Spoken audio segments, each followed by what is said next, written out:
આ ગામની વિશેષતા એ છે કે આ ગામમાં આજ સુધી ચોર પ્રવેશી શક્યા નથી, જેનું કારણ છે પાછળ રહેલ મંદિર.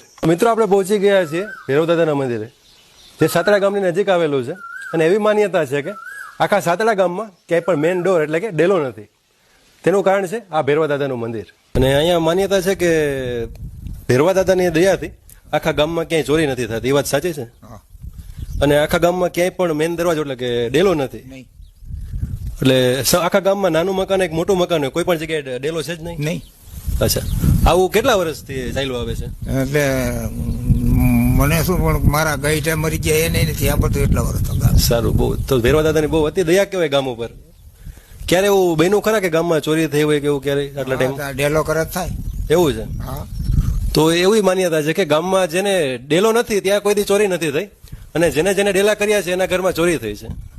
એટલે આ જ સૌથી મોટી ભૈરવા દાદાની આસ્થા છે કે આખા સાતડા ગામમાં તે પછી નાનું કાચું મકાન હોય કે લાખો રૂપિયાનો બંગલો હોય, આજ સુધી ક્યારેય ચોરી નથી. ફૂલ વિડીયોઝ જોવા માટે અત્યારે સબસ્ક્રાઇબ કરો અમારી ચેનલ ગુજરાત દર્શન, અથવા વિડીયોની લિંક માટે કમેન્ટમાં લખો ફૂલ વિડીયો.